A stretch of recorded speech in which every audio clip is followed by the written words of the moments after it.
Boa noite a todos os nossos alunos da segunda série do ensino médio da Rede Seduc, né, que acompanham as nossas aulas aqui pelo canal Educação. A todos os nossos alunos da segunda série do ensino médio, meu boa noite. Nós vamos trabalhar agora a nossa aula de literatura, tá bom? A todos vocês que vão acompanhar as aulas da aula de literatura, nosso conteúdo está bem aí na tela. Ó, trouxemos para vocês hoje o Parnasianismo de Olavo Bilac. Ao longo dos últimos encontros que nós tivemos no mês de outubro, estamos trabalhando aí informações relacionadas a esse processo de informação aí em torno do parnasianismo, né, voltando aí para essas análises em torno dessas características importantes, tá? E vamos trazer para vocês aí esse processo de identificação desse nosso autor. Nossa cartela de roteiro, né? Nós temos a literatura brasileira, o parnasianismo faz parte da era nacional e o Olavo Bilac vai ser o autor da vez, né? Para a gente poder trazer para vocês algumas informações importantes. Destacar a poesia e a arte pela arte, que é o lema dos parnasianos, e conhecer um pouquinho do autor de Profissão de Fé.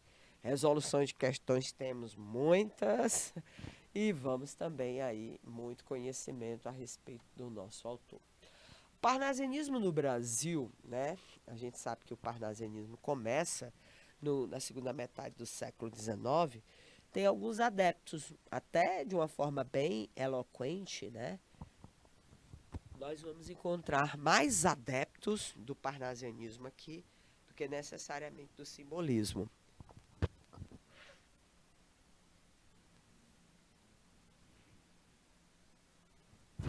Do que do simbolismo, né?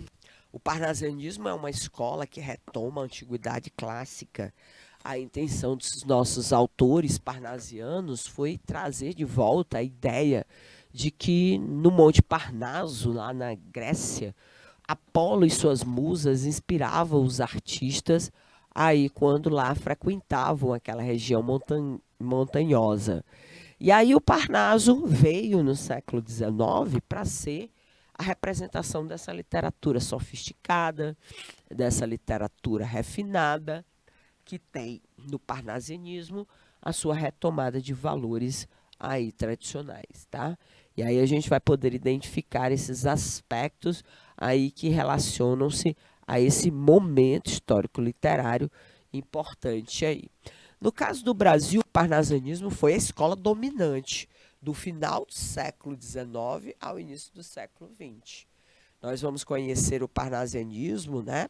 Começando aqui, 1882, mas ele não termina com a chegada do simbolismo, ele avança e vai passar até por cima do simbolismo, só vai ser detido pelos românticos ou pelos modernistas de 22. O Parnaso contemporâneo eram as revistas que faziam sucesso na Europa e que eram lançadas lá em Paris, na França, e que representavam temas tipicamente parnasianos, como a objetividade, a arte pela arte, o trabalho em torno de uma literatura sofisticada e rica, clássica, dentro dos seus aspectos mais primorosos. Até porque os parnasianos diziam a arte não existe para a humanidade, porque a humanidade é falha. E eles queriam a sociedade, o elemento perfeito, né? Imortal. Para a sociedade ou para a moral, mas para si mesma. Ou seja, o ideal da arte deles é que ela colaborasse com essa expectativa. Com relação ao parnasianismo, é correto afirmar que é um movimento de que tipo? Primeira atividade de hoje, gente. É um movimento sentimentalista, assume uma visão crítica da sociedade. Seus autores estiveram sempre atentos às transformações do final do século XIX e início do seguinte. É um movimento cujo traço mais característico é o endeusamento da forma. É um movimento em que seu poeta mais expressivo, Olavo Bilac, defendeu um retorno à arte barroca. Bom, vamos lá, responder de forma coletiva para que a gente possa ter uma noção aí dessa representação. Não é sentimentalista, até porque uma das questões que o parnasiano tem em mente é que ele precisa ser antirromântico, tá? A atitude que contraria o romantismo faz com que ele não quadre em um movimento de estética sentimentalista, até porque é uma literatura extremamente racional, plena ou trabalhada de forma contida. A contenção é algo que precisa ser alcançado aí pelo artista parnasiano. Então, não é a letra A. Em que assume a visão crítica da sociedade. Alguns autores consideram os parnasianos alienados sociais. Até porque, olha, eles vão viver numa época em que autores se preocupavam em trazer aí, dentro das suas literaturas, explicações sobre essas, como é que se diz? Essas, esses problemas da sociedade. E eles lá pensando em vasos. Então não eram críticos da sociedade, até porque nem isso eles se preocuparam em trazer para a literatura. Os seus autores estiveram sempre atentos às transformações. Mais uma vez, ó, a acusação é comum de que havia um processo de desapego à sociedade, tá? Letra D. O traço mais característico é a arte pela arte. A forma só existe porque ela é perfeita, tá? Seu poeta mais expressivo é o Olavo Bilac? É, mas ele não retornou à obra barroca, não. Ele queria voltar, era o padrão clássico de produção, sofisticado, né, extremamente trabalhado dentro desses aspectos aí. Então, a alternativa correta, letra D. Vamos lá. Com relação ao parnasianismo, vou pedir aqui 2 minutinhos para que você possa analisar aí na escola, onde você estiver assistindo a aula, esses elementos aqui. 2 minutinhos.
Vamos lá, gente, ó.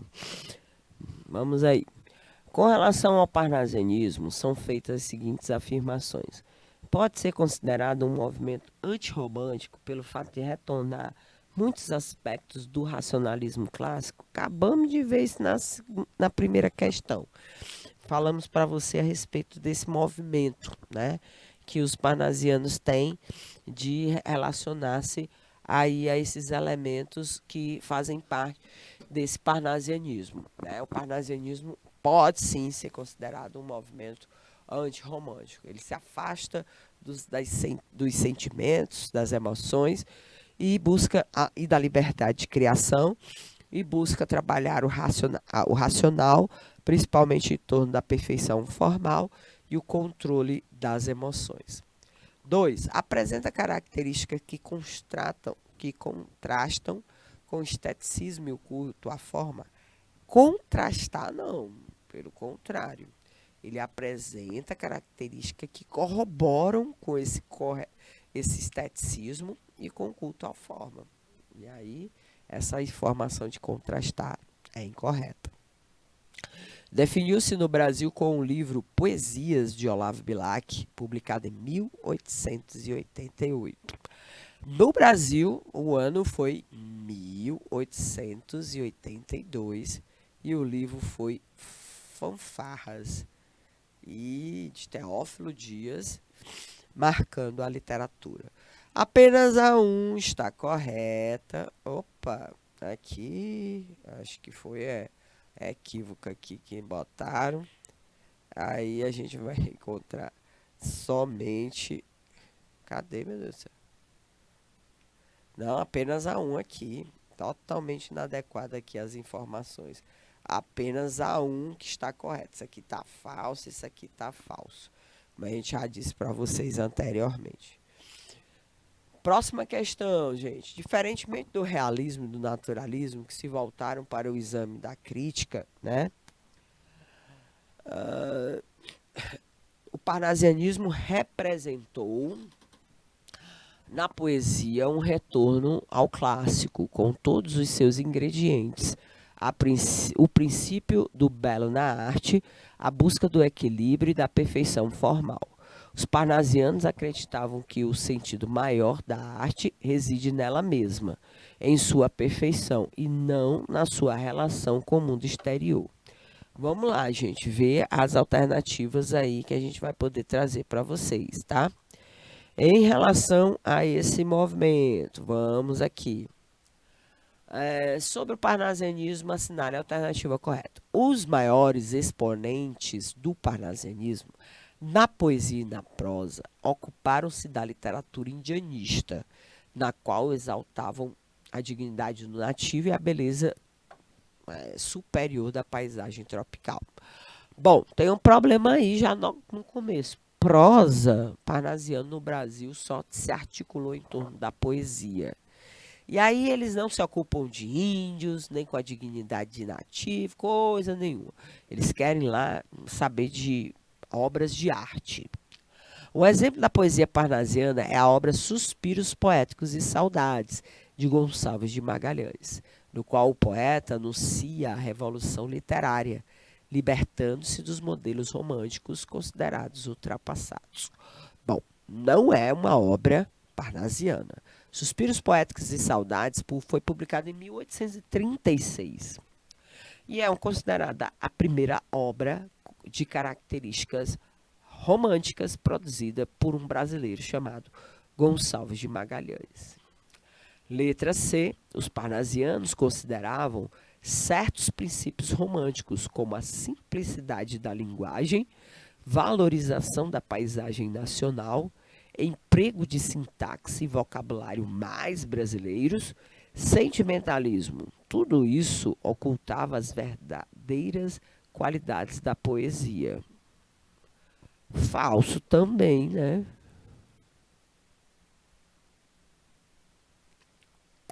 Gente, essa questão não tem resposta. Porque, ou então tá faltando a letra E, porque nesse caso aqui tá tudo errado. Eles consideravam nenhum princípio romântico, principalmente a simplicidade. E aí, a gente considerar. Não, aqui tá totalmente inadequado. Não, vou até passar aqui. Pronto.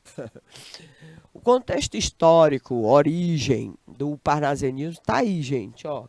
sendo articulado através do ano de 1871, né?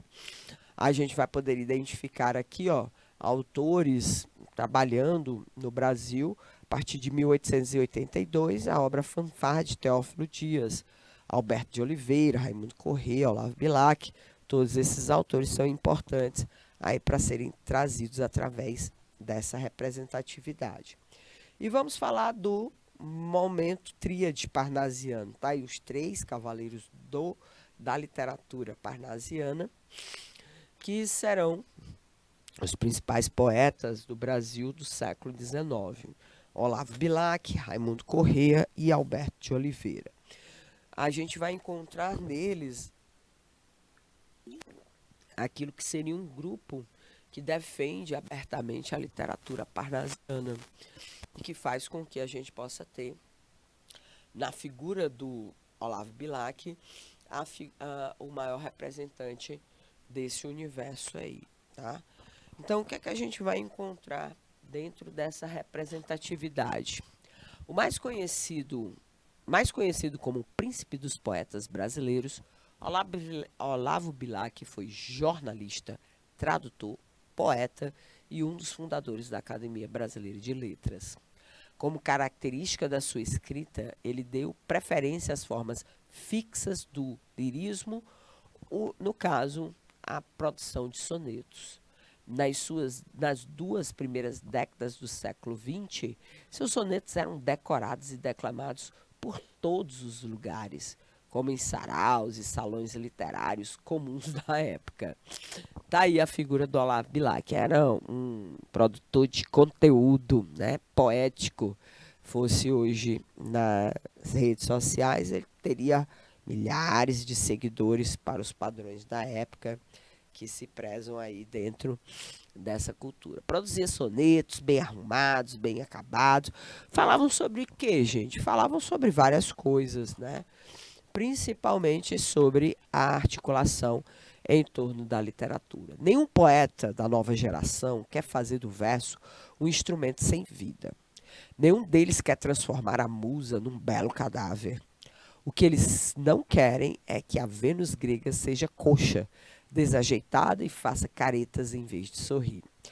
Quando eles falam que os poetas não querem fazer um verso um instrumento sem vida, é porque eles não querem trazer à literatura aquilo que seria essa simplicidade poética, né? De articularmos aí essa produção de uma literatura que represente aí esse universo feio, deselegante, como ele mesmo disse, que é a Vênus grega, seja coxa, desajeitada, faça as caras. Não, quer que tudo seja no seu extremo lugar. E para isso a gente vai observar que os parnasianos, né, como Olavo Bilac, discutem muito a atividade poética. Tá aí, ó, uma das temáticas dele. Vamos falar sobre fazer poesia. Para Olavo Bilac, a poesia vale por si mesma, mas ela não é fácil de ser alcançada.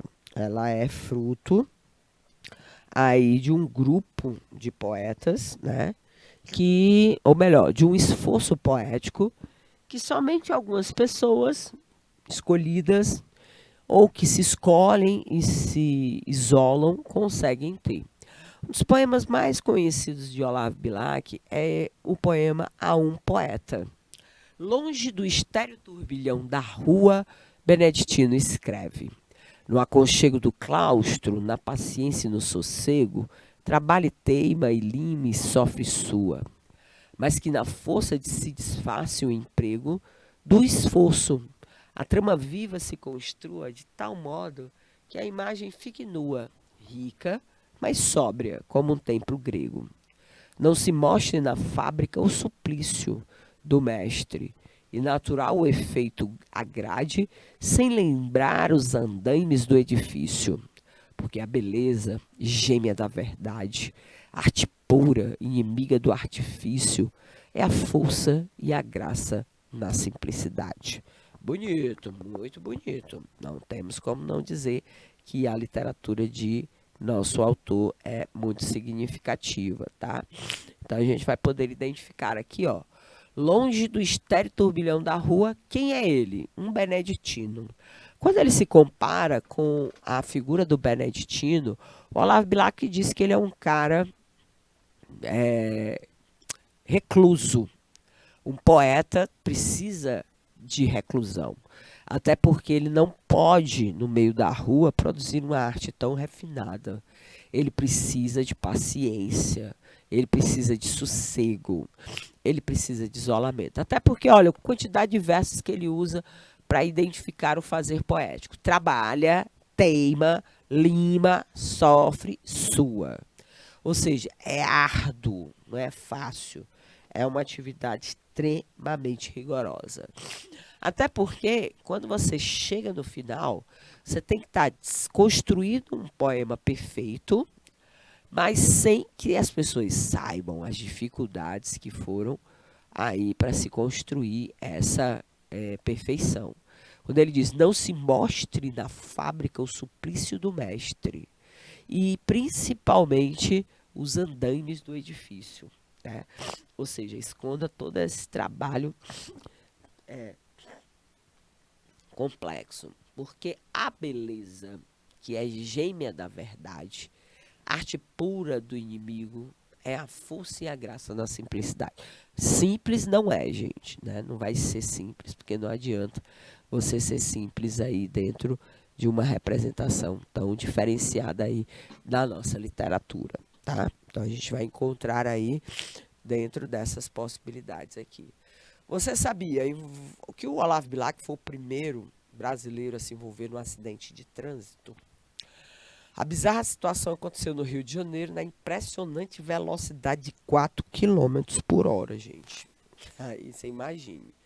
Em 1897, um curioso acontecimento que a partir do século seguinte se tornou cotidiano nas principais rodovias do país, ocorria de forma inédita no Rio de Janeiro.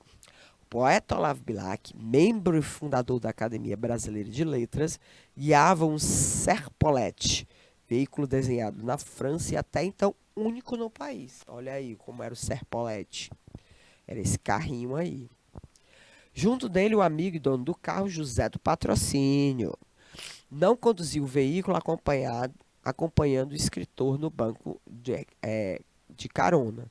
Já o veículo, em impressionantes 4 quilômetros por hora, tinha um motor movido a vapor e sequer contava com ruas asfaltadas para facilitar a sua condução. O autor assumiu o volante, por sua vez, antes mesmo da existência de qualquer autoescola em território nacional. Todos os fatores contribuíram para o primeiro acidente automotivo do país, enquanto atravessava a Estrada Velha da Tijuca. Em algum momento do trajeto, o veículo perdeu o controle e foi lentamente atirado contra uma árvore. Contudo, se engana que acredita que a pouca velocidade não deixou danos marcantes. O incidente, tornado público pela primeira vez em 1906, através da coluna do escritor Coelho Neto, no jornal Correio da Manhã, não causou ferimentos graves nos rapazes a bordo ou vitimou pessoas em solo, mas ocasionou na inutilização completa, ou seja, perda total, que teve do veículo, que teve suas peças vendidas para um ferro velho. Ou seja, complexa aí a história do nosso personagem, tá? Bom, a profissão de fé, a visão de profissão de fé do nosso autor, faz com que a gente possa encontrar aqui essa representação. Olavo Bilac, em sua poesia, utiliza a função metalinguística para representar aí a poesia que ensina as pessoas a fazer poesia. Não quero Zeus Capitolino, Hércules Belo, talhar o mármore divino com martelo. Que outro não eu a pedra corte para brutal erguer Atene o altivo porte descomunal. Mas que esse vulto extraordinário que assombra a vista seduz-me um leve relicário de fino artista. Invejo o ourives quando escrevo, imito o amor com que ele, em ouro, o alto relevo faz de uma flor. Imito-o, pois nem de Carrara a pedra firo, o alvo cristal, a pedra rara, o ônix prefiro.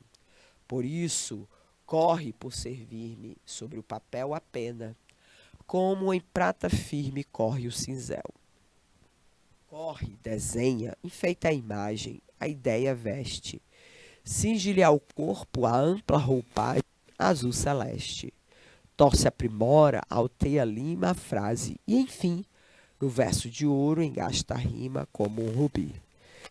Que a estrofe cristalina, dobrada ao jeito do ourives, saia da oficina sem nenhum defeito.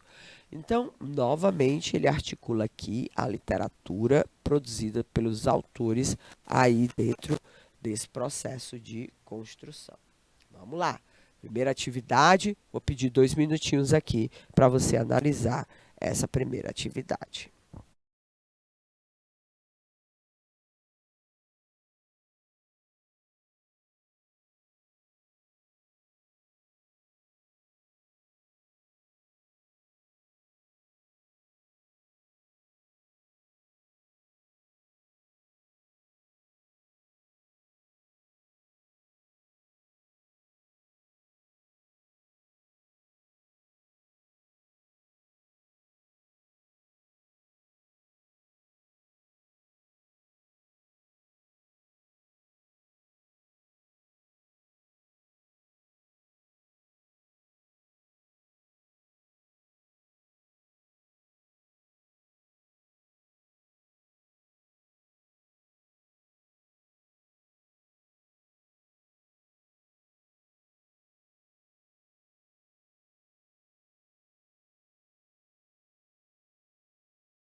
Bom, no excerto, a atividade poética é comparada ao trabalho do ourives. Porque, para o autor, o poeta não se assemelha ao trabalhador artesanal. Letra B, o poeta se identifica com a natureza. A poesia é preciosa como um rubi. A poesia não pode. Não, na poesia não pode faltar a rima. O poeta é como um lapidador. Aquele trecho que a gente acabou de ler aqui do Profissão de Fé. Torce, aprimora, alteia, lima a frase e, enfim, no verso de ouro engasta a rima como um rubi. Quero que a estrofe cristalina, dobrada ao jeito do ourives, saia da oficina sem um defeito. Bom, o poeta não se assemelha ao trabalhador artesanal, se assemelha. Tanto é que ele diz que quer que a estrofe dele seja dobrada da mesma forma que o artesão, né? Do ouro. Ourives é um artesão do ouro, né? Então, não é a letra A. O poeta se identifica com a natureza. Não, ele está falando, comparando o verso dele com aí elementos da natureza, sofisticados, como é o caso aí do rubi. A poesia é preciosa como o rubi? Não, ele está falando da atividade poética, né? De como o poeta trabalha essa representação. E aí a gente vai encontrar, dentro dessa possibilidade, aí a questão do poeta ser um lapidador, gente, ó. Então não é que a poesia seja preciosa como um rubi. Nesse trecho aqui, ó, quando ele compara o trabalho do Ourives, né? Ele trabalha porque o poeta é como se fosse um lapidador, um artesão do. Já lemos aqui a um poeta, mas vamos recuperar aqui. Longe do estéril turbilhão da rua, Beneditino escreve. No aconchego do claustro, na paciência e no sossego, trabalhe, ele, linhe, sofre sua, mas que na forma se desfaça o emprego do esforço, e a trama viva se construa de tal modo que a imagem fique nua, rica, mas sóbria como um templo grego. Não se mostre na fábrica o suplício do mestre, e natural o efeito agrade, sem lembrar os andaimes do edifício, porque a beleza, gêmea da verdade, arte pura e inimiga do artifício, é a força e a graça na simplicidade. Vamos lá. Olavo Bilac foi um dos representantes do parnasianismo, uma escola literária pautada pelo esteticismo, pela impessoalidade na elaboração dos textos. O soneto a um poeta apresenta marcas parnasianas, pois o eu lírico prioriza. Vamos lá. Preocupação formal presente na escolha do gênero elegíaco. Letra B. Aspectos descritivos e formais com bases para sua construção poética. Letra C. A linguagem culta e hermética como meios de interação com o leitor. Letra D. A aproximação de situações cotidianas no ato da elaboração poética. Letra E. O isolamento do artista literário visando não contaminar o texto religioso. Bom, vamos lá. Isolamento do artista literário visando não contaminar o texto religioso. Bom, ele não falou em texto religioso, né? Ele se compara ao beneditino porque ele acredita que ele, como beneditino, precisam se isolar, né, para poder produzir cada um seu ofício. Beneditino as orações, a fé e ele a poesia. A aproximação de situações cotidianas no ato da elaboração, gente, não é cotidiano você erguer um templo no formato da Grécia, né? Um edifício também não é fácil você fazer da mesma hora. Então, não faz alusão a termos do cotidiano, né? Não seria essa. A linguagem culta e hermética. Culta, sim. Hermética é fechada. Não é bem fechada, como os meios de interação. Se fosse fechada, como é que ele vai interagir se a gente não tem acesso? Né? Meio confusa essa resposta. Os aspectos descritivos e formais como base para a construção poética. Descreve como é a atividade de um poeta. Extenuante, extremamente dolorosa, abdicada, para que no final você fez assim, eita, que belo poema, porque essa é o resultado final. É a arte pura, a beleza, a verdade, todos esses elementos enaltecidos aí pelo autor. Alternativa correta, letra A. Bom, quando ele fala na primeira questão, na letra A, ou na letra B, perdão, a alternativa correta é a letra B, na letra A, esse gênero elegíaco não é um soneto, né? É um texto lírico, elegíaco é quando eu trabalho com uma certa representação de homenagem, né? Na verdade, aqui eu estou descrevendo o ato poético, né? 2 minutinhos para a terceira questão.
Vamos lá. O poema, o mesmo poema Um Poeta, tá, gente? Ó, tematiza de modo central algumas características da estética parnasiana. São elas: a impessoalidade e a objetividade no tratamento da realidade, o emprego de linguagem rebuscada e a preferência por formas fixas, a exploração da mitologia grega e da cultura clássica, que se manifesta na comparação a um tempo grego, a valorização da estética e a busca da perfeição formal, exprimindo ao fazer poético, exprimindo o fazer poético no verso teima, trabalha, rima e sofre, valorização da subjetividade da emoção em oposição ao racionalismo, gente. Bom, a gente vai aqui atrás. Impessoalidade e objetividade são até características do parnasianismo. Só que ele não falou da realidade. Então não dá para ser letrado.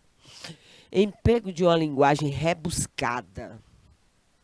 Bom, uma linguagem rebuscada, a gente não consegue aí identificar tanto rebuscamento. Ele tem um cuidado, né, de trabalhar aí essa situação. Preferência por formas fixas, né? Tematiza de modo geral algumas características da estética parnasiana. Exploração da mitologia grega e da cultura clássica, que se manifesta na comparação da arte a um tempo grego, na segunda estrofe.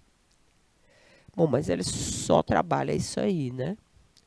Valorização estética é a busca da perfeição formal, exprimindo fazer poético, é arte pela arte, né? Aí dentro desse conceito que a gente vai utilizar aqui. Valorização da subjetividade. Ai, cadê, meu Deus? Foi voltar aqui. A valorização da estética é a busca da perfeição formal, exprimindo fazer poético no verso. Trabalhe, teime, sofre, sue e sofre e sua, né? Trabalhe, teime, lime, sofre e sua, que é essa representação aí importante desses elementos em relação a essa poesia. Bom, gente, ó. Opa, esqueci aqui, vou botar aqui, pronto. Bom, na nossa aula de hoje a gente trouxe para vocês as características do parnasianismo, o parnasiano Olavo Bilac. Falamos sobre o poeta, que é considerado o príncipe dos poetas, um cidadão que tinha uma legião de fãs no Brasil do final do século XIX e início do século XX, né? Foi o fundador da Academia Brasileira de Letras, trouxe o parnasianismo da França e, inclusive, fez com que o parnasianismo fosse a escola dominante aqui no Brasil, né? Durante aí esse momento em que ele executa a sua produção literária dentro dessa possibilidade. E é um autor sempre referendado através de questões importantes, tá? Então, é um autor que dá para você ler, a gente encontra sempre textos aí relacionados em eventos, como provas, vestibulares, sobre o Olavo Bilac, né? Que é o representante mais significativo do parnasianismo aqui no Brasil, tá? Então, na nossa aula de hoje, nós trabalhamos com o parnasiano, fizemos a abordagem em torno do parnasianismo brasileiro e fizemos a situação de trazer essa literatura através desse momento. Me despeço de vocês, desejando uma ótima semana a todos. E na próxima segunda-feira a gente está de volta aqui com as aulas no canal Educação. Um abraço a todos e até mais, gente.